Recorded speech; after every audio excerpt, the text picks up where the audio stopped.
It is season opener E for VGK. Many pundits believe that Jack Eichel is still going to sign a contract extension before the puck drops on Wednesday night here in Las Vegas. Will Jack Eichel sign a team-friendly contract a la the deal that Connor McDavid just signed on Monday?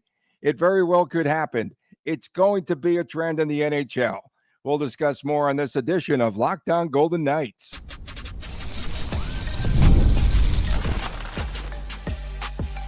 You're Locked On Golden Knights, your daily podcast on the Vegas Golden Knights, part of the Locked On Podcast Network, your team every day. Tony Cardasco and Chris Golick from Las Vegas. Thanks for making us your first listen every day. Find us wherever you get your podcast. I am a longtime sportscaster, a marketing consultant, and the host of the Believe in Vegas podcast. Chris is the owner of Silver State Cards and Sports and the host of the Hockey News collectible show starring the one and only Chris Golick. Coming up ahead, we've got opening night. The roster is shaping up as everything had to be completed and sent into the league yesterday by 2 p.m. And we've got a bonus, it's sort of right, I think a bonus category here, topic. When does Bruce Cassidy get extended? We just have some thoughts on that. You can now catch us each day on the Silver State Sports and Entertainment Network right here. If you're watching, thanks for tuning in. Monday through Friday, 1 o'clock is the time. And tune in to SSSEN, and you can catch it on YouTube TV and also Cox Cable Channel 77, Sunset Strip. 77, Sunset Strip. Okay, so that's a show from way back. Pre-golf. About to let out that yawn. Yep. So Connor McDavid yesterday, the big news, staying put in Edmonton for now, signing that 2-year contract. It's worth $25 million, Chris. We had heard rumblings all summer long that he would be seeking a shorter term due to the escalation, let's say, of the salary cap. And did you find it peculiar that McDavid signed for the same amount of money that he's been playing for since 2018? That's definitely team friendly. I mean, listen, he wants to win. He wants to win in Edmonton. Give him credit for that. I don't think the best player in the game taking an AAV that ranks him as the 4th overall, soon to be 5th, likely after Eichel, if and when and if Eichel signs his contract. I don't think, I don't think Michael Jordan was ever, taking the 5th highest AAV. And I get Kaprizov maybe is a little bit of an unreasonable circumstance, but that's how that shook out. And if the end game is, okay, I'm going to, you got 2 years to find a way to win, or I'm getting paid and I'm going to get 20 mil plus, in 2 years, then fine, so be it. But you got to credit McDavid. You got to credit him for wanting to bring a cup to Edmonton, and the fans are going to adore him for it. He's helping Bowman, and Bowman slew-footed him. Bowman fleeced him, but he's helping, he's letting Bowman leave some money on the table to bring another asset or two in during McDavid's maybe final farewell tour for the next 2.5 or 3 years. We'll see. Yeah, there's 3 more years. I'm of the belief that McDavid just wanted to get that contract signed, get it out of the way, wants to focus on hockey. He's that type of person. Now the Oilers have 3 more chances to make it to the Stanley Cup final and fail. Yeah, and like I said, it's a chance to put a better team around him. Kaprizov, not necessarily true, at least not for the first 2 to 4 years of his contract, until the salary cap catches up a little bit. But you mentioned trend in your opener, and yeah, I mean, maybe this is going to be a trend. Austin Matthews is kind of the one who started this, right? Austin Matthews took a 4-year deal to keep things going with the Leafs, a season and a half ago or something like that. So maybe, as we're going to transition, does Jack not sign a full 8-year extension? Maybe Jack's situation isn't AAV. Maybe it's term. Maybe the Golden Knights want 8, and Jack's like, I'll give you 2. One person that does not know, I'm starting to catch on to this trend too. One person that does not know Jack, Frank Saravelli. Okay, he's been all over the map. So is Jack Eichel up next? They've all been all over the map, Tony. Will he be signing by tomorrow? Will he be signing again? Opening day. Does he sign by tomorrow? And Saravelli keeps fluctuating on how much Jack Eichel's contract extension would be, what it would look like. You and I both have been of the belief 13 million minimum, potentially 14. And then Saravelli was like 12 and a half to 13. I'm not buying that. Maybe 14 million, get closer, to Kaprizov now that he signed the big deal. Now Saravelli says 14 million as well. Again, and the term is the part I think they could get set on a number, but I'm starting to be of the belief that Jack is going to sign for a shorter term. And I can't blame him. Get the 2-year, 3-year pop, sign the mega deal after that. You still have opportunities, 2 or 3, if he signs a 2-year deal, 3 chances at winning a Stanley Cup with Mitch Marner. If you can't get it done in 3 seasons, then it's just not going to happen here. It's just not going to happen, Chris. So I think we can agree that we felt the magic number might have been 12.5 AAV and an 8-year max extension, which is $100 million.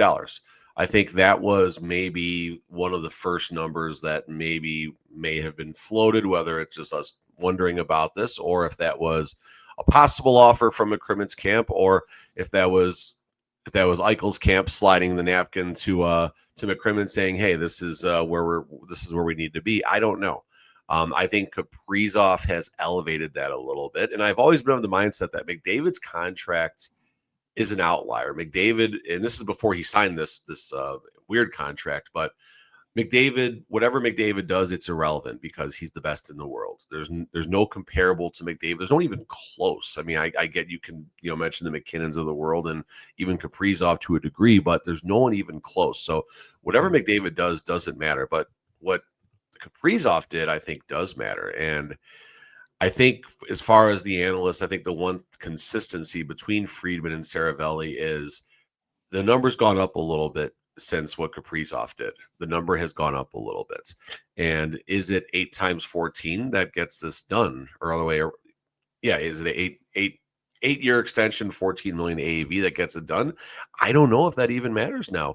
Or maybe Jack's saying, okay, 14 million 2 seasons, and like you said, that gives us 3 seasons to figure it out with Marner. If we don't figure it out then I'll go get the bag elsewhere. I got a cup. Who cares? Right, exactly. And I think it started at 12.5 after Marner signed for 12. That's about that would have made perfect sense. Sign the day after, done. Yeah, he wanted just even $1 more, like one of those situations. By the way, Marner looks like a shrimp, right next to Aiden Hill. They were at UFC. You tell him that while you're on skates next to him.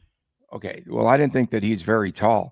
If Eichel signed yesterday, a little note here, he could do it for deferred payments. The Marchessault law. It was the last day under the current CBA that players could do that. Like, do you think he comes in for, hey, after Marchessault, we know that McCrimmon's put this on the table before. I guarantee, and I guarantee he tabled it. It probably got shut down pretty quick. It's on the B side of the napkin. It's on the B side. It's on the other side. Yellow Ledbetter's the B side to Jeremy for Pearl Jam. It is? Okay, who knew? The question, Chris, put you on the spot. Will Jack Eichel have a contract extension by tomorrow night? This was supposed to be a layup, right? Like, okay, we're just going to get this done. It's over, right? I think I was Friedman or Saravelli that did say they think it gets done before opening night. And I just think knowing how VGK negotiates and not just Marchessault, but Shea Theodore went into last season without an extension too. So I think that's part of it. I think it's got a little more complicated now. And again, we talked about a series of off-season checkpoints. The first one was the day they could start signing extensions. Jack Eichel doesn't get extended. The day Mitch Marner gets signed, or, that's the first one. The softball game was the second one. The start of camp was the third one. The start of the regular season is the fourth checkpoints. And then I'll put 2 more checkpoints out there. I'll just say New Year's Day, just for a landmark day. And then the trade deadline. That late? New Year's Day. Wow. Okay. I'm just putting a date out there by the end of 2025. Coming up next, VGK's final roster was due yesterday at 2 p.m. Puckpedia has a listing of who VGK might have on the roster. I don't think they officially have one at Puckpedia, but they do have a roster It What it does looks have like now. 23 players, at least for now. We'll get to that when we return on Locked On Golden Knights.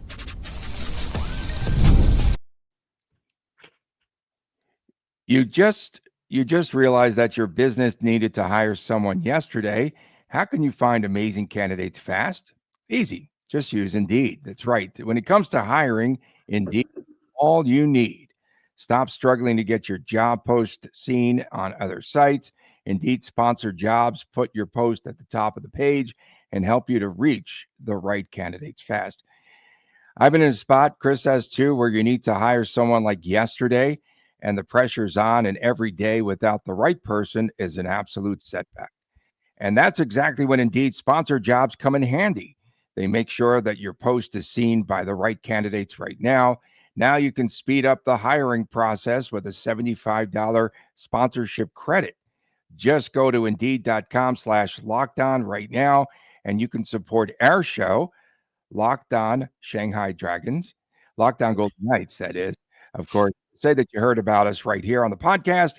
Terms and conditions apply. If you're hiring, you need Indeed. Back on this edition of Locked On Golden Knights from Las Vegas, Tony Cardasco and Chris Golick. Thanks for making us your first listen every day. I had to run out of town yesterday, do some work for a client. It was really nice. If you're going to be like at a golf hole there, at one of those big golf tournaments with a ton of people, all sorts of sponsors and vendors and stuff, we got the hole, Chris, right on the beach. Like there's two holes that face the beach. One, they didn't have anyone there set up. Our setup was right there with the ocean. And thanks to Budget Rent-A-Cars of Las Vegas for hooking me up with the cars. Anyone fire one into the Pacific? No. But in the hole, hole next to us, they hit up 4 golf balls right in our direction. One just missed Cardasco's. You tee it up, and hit it back at him. That's Was that you? Was that you hitting the golf ball trying to aim at me? So yeah, just a lot of fun. It was great to get out of town. If you're standing in the fairway, you won't get hit by me with a golf ball. Don't worry. Oh, I've hit 2 people, and that's a story for like another episode, a full episode. So checking it out on Puckpedia, they didn't have because they posted on X/Twitter all of the teams, and they said, well, we don't have the official final roster for VGK. They do have a roster that's up. Of course, there's a lot of things that are pending here. One, of course, is Alex Pietrangelo and what they're doing for him. But Chris, it appears as though long shots, Alexander Holtz, Mr. AKA PTO, and the guy that I've been touting all along, I got some props. Cole Reinhardt. So again, they both could be on the opening night roster.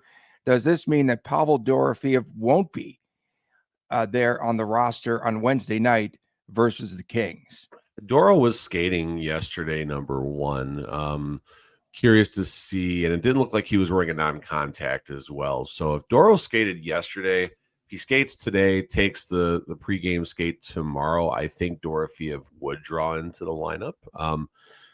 No reason to rush it. I mean, with having Reinhardt and Holtz at their disposal, more or less Holtz, I think, if it's going to be just a direct replacement, I think that's the direction you go. Don't need to rush Dorofeev back. But either way, Reinhardt and Holtz as, number 17 and 18 would certainly be a fine way for this team to enter the season. And just looking at the projected lines per daily faceoff here, crazy thing is the Golden Knights' 2 leading goal scorers last year were Dorofeev and Hertl, I believe. That's the third line for this Golden Knights team. Hertl, third line center, Dorofeev, third line right wing. And obviously Eichel, Barbashev, Marner on top. Carlson, Riley Smith, Mark Stone, number 2. And honestly, I think line 2 and line 3 are very interchangeable. I think they would, just in 5v5, I think they would probably be within 1 to 2 minutes overall. And that would just be more or less game flow than anything. But a lot of depth on this team. A solid fourth line as well. And this is a roster, if healthy and if the right things kind of do take shape, so to speak, throughout the season. This is definitely a Pacific conference contending Stanley Cup contending roster. You better get it in now because Eichel just has 3 more shots at it. You better do that. So Puckpedia reporting that Jeremy Davies, the defenseman, was signed for a $1.15 million contract. It's a two-way deal on the NHL level, 1.15, 425,000 in the AHL. I thought it was. Oh, he wants to get called up bad. That's why they come up with that, man. Okay. But in any event, they're probably, according to reports, going to waive Davies and send him to Henderson. And I don't know if you remember, I pointed out on one of those preseason games, why is VGK so high on Davies? Or was that? I don't think they are. I think it's Like just, they were, but this is obviously they're just doing some gymnastics, right, with the salary cap. Is that what it's not gymnast? It's roulette. It's cap roulette in Vegas, not cap It's gymnastics. it's cap roulette. Cap roulette. There you go. Yeah, That's good. No, I mean, no. you think Listen, so? with Davies, he's after Ben Hutton, and I mean he might even be off after Luc Cormier as far as in the overall depth, as far as defensive depth for the Vegas Golden Knights. Is Robert Haig still even with the Silver Knights? I don't know. No, he went abroad, I believe. So bad summer for the Hags. Yeah, it was a bad summer for both Hags. Bad summer for the Hags. So yeah, Davies will be a regular down in Henderson, and he might get a cup of coffee or two, depending on what happens with the VGK defense as far as injuries go. Yeah, they didn't want. Okay, they eliminated the problem for play-by-play by getting rid of both of those players. Yeah, no, that's good. That's good. You don't confuse anybody. Yeah, and of course, Nick Hague in Nashville is on LTIR. I think he is. Yeah, he's hurt. He's out for a minute. LTIR or just IR, but he's hurt. Okay. One other name that we saw out there over the past couple of days, while I was right there looking at the ocean, it was so picturesque, bro. IR for Nicholas Hague, by the way. Okay, thanks, man. You just always come up with these numbers. It's great, and information, it's fantastic. Okay, so Jonas Ronbjorg, another interesting case. At the age of 26, I think he's a Leo, by the way.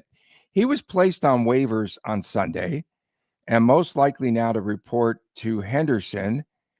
The biggest issue I have with Ron Bjorg, he cannot score on the NHL level. He does okay in the AHL. Why does he have so many difficulties? What's that? He's going to be an Olympian. He's the Great Dane. He's the Great Dane, right? Ron Bjorg, like a lot of players, Denmark, they've got it okay at the AHL level as far as maybe being slightly above the game, kind of like the Cody Glass effect for a little bit. Cody Glass could excel in the American League, and you put him in VGK colors, and he's a guy. And I think Ron Bjorg is better than that, to be fair. At least Ron Bjorg can play defense. There would be no concern whatsoever if someone told Cassidy, hey, you got Brett Houghton's hurt. We need a left winger who's going to be comfortable and be responsible, and they're going to play 20 games. Who do you want it to be? At that point, I don't think it's Reinhart. I don't think it's Alex Holtz. I think Ron Bjorg would be the one. Obviously, there's other things, but Ron Bjorg would be the call in that spot. Do you think? What do you think the players' mentality is when they're placed on waivers? I know VGK has a plan. Well, we know that things can go south there once you put a player on the waiver wire. I think the players' mentality is its opportunity. This team doesn't want me. This team wants me in the American League. If someone claims me, they want me on an AHL roster. So in Ron Bjorg's case, I think you're hoping to be put on waivers. I mean, I'm sure he loves it here in Vegas. I'm sure he loves his opportunity here. But in the same breath, any player wants to be a full-time NHLer. And if someone would have claimed Ron Bjorg, they're taking him for the NHL roster. Coming up ahead on today's show, a couple of Pacific Division coaches have earned recent contract extensions, which leads us to the question, when will Bruce Cassidy be extended, for crying out loud? That comes your way next right here on Locked On Golden Knights.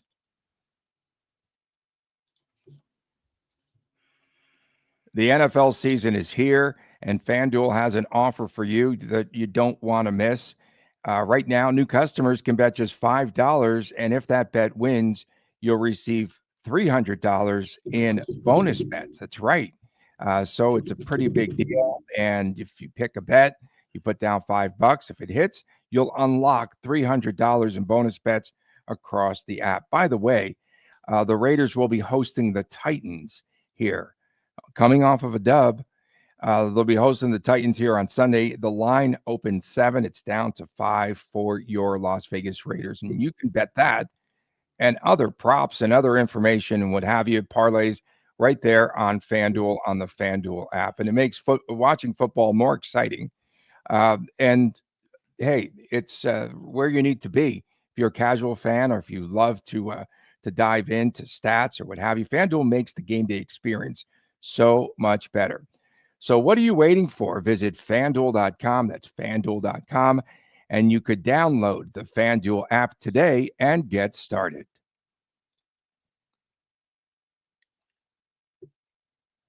Back on this edition of Locked On Golden Knights, Tony Cardasco and Chris Golick reporting.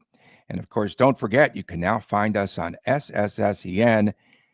I'm watching the Raider game via the app there. Well, listening. That was good. That was exciting. That was exciting. Yeah.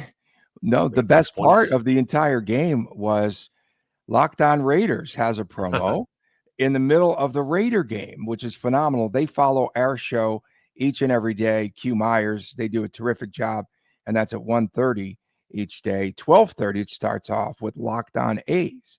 And so there you go. You have the trifecta, or as they say in Canada, the trifector.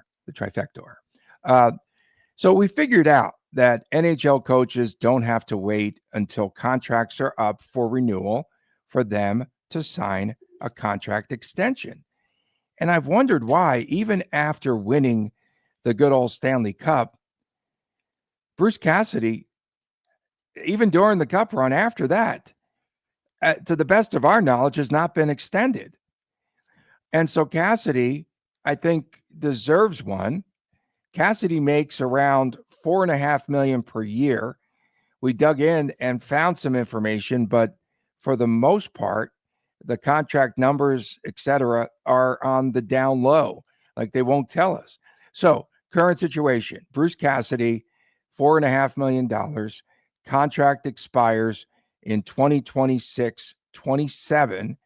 But if you are Bruce Cassidy, you are now seeing two other coaches, right, Chris, in the division. Chris Knobloch, we want to call him Chuck, of the Oilers, and Ryan Huska of the Flames. They both received extensions. What up? You got to extend Cassidy. Do it now, bro. Do it now. You're too old to say what up, bro. So am I, by the way, when I say that, which means you're definitely too old to say it. So Cassidy, number one, and as of May 28th on Front Office Sports here, Cassidy has the fourth richest annual compensation of NHL coaches. Cassidy comes in at 4.5, Jared Bednar around 4.9, Cooper 5.3, and Mike Sullivan 6.5. Now you said Cooper got extended. I don't know what his I told you, yeah, before we came on the air, John Cooper, again on the DL, am I allowed to say that, was signed to an extension. So he's got to be making now, I'm going to guess 6. Is it a 2-year term? Did it cover that $100K he just got fined by the league? Or he got fined $25K. I want VGK to play either Tampa or Florida in the preseason. No. I don't want him to play like anymore. Well, they can't play San Jose 6 times. But of the 4 games next year, 3 will be against the Sharks. Rest assured. I want to see a few things with Cassidy. I think he's nearing as far as one of the longest coaches, Gerard Gallant. I'm trying to remember how long he lasted before things went south here. And I feel like Cassidy's the longest tenured VGK coach right now, if not someone can correct me.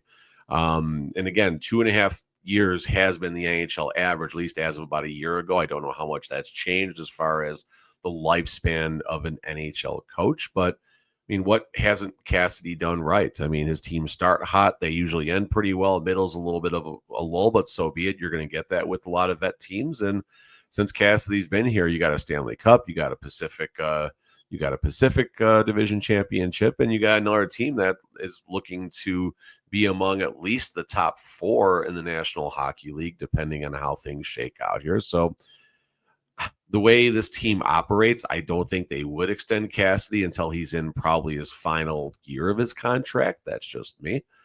Because if this team, again, I don't think it's going to happen. I don't think anyone thinks this Golden Knights team is going to massively fail by any means. But if this team doesn't suffer injuries and is just kind of flirting with a playoff spot and winds up being a one and done, then yeah, the temperature goes up a little bit, and those extension thoughts don't even happen for another year after that, because Cassidy's committed for two more seasons, right? You said. Yeah. Yes. And VGK, they definitely want to make sure that they keep Cassidy, I think, a little bit in check. And, Sure. They also want to make sure that they're making the right move. But Huska, he signed a 2-year deal extension through 27-28. Knobloch signed a 3-year extension through 28-29. With Knobloch, remember saying something about, remember early in camp, McDavid saying, "Oh, we finally had good practices around here." So they retooled the coaching staff. And I think that might be another reason why McDavid signed that contract. Hey, you get rid of Paul Coffey. He's great, legendary, whatever. Can't coach. So I think that might have been part of the deal. Yeah, and I mean, you got a pretty strong bench here in Vegas. We'll see if Ryan Craig can hold on to the Silver Knights after this year or not. But as far as what is in Vegas, it's pretty solid. Although I guess you have to wonder if Joel Ward is next in line to go down to Henderson if Ryan Craig doesn't do well. We wish Ryan Craig the best. He's got a tough situation with that roster down there. They're better this year. They're better. Okay, they're better. What? So they're gonna have a 64 point percentage versus 62, Tony. I mean, they're not that much better, Tony. They're not that much better. They're going to be more fun. They're going to be more fun, but they are not that much better. Okay. How many coaches literally fulfill their contracts, though? Not very many. Under and a hook. Right. Exactly. So I'm sure that might be a little bit of the apprehension. I wonder if they've passed the napkin. Do you think they have? Do you think they've had any conversations about it? I'm sure there's been a conversation in a hotel bar somewhere along the way. Huska did a good job last year with the Flames. I thought, can he replicate that this season? That's the big question. Flames should be okay. We talked about that. I think their over/under on FanDuel was pretty disrespectful. I think what was it? Value on the board there. Okay, it was low. I remember it was like 12 points lower than last year. Tomorrow is the big day. Oh, and the Kings get things started tonight. Rig schedule. They play here against VGK tomorrow. And that number is just -110 in both sides. Avs and Kings should be a good one tonight. We appreciate everyone tuning in, especially our everydayers. For my man, Chris Golick with the backwards hat, I'm Tony Cardasco. Don't say bro. We'll see you tomorrow right here on Locked On Golden Knights.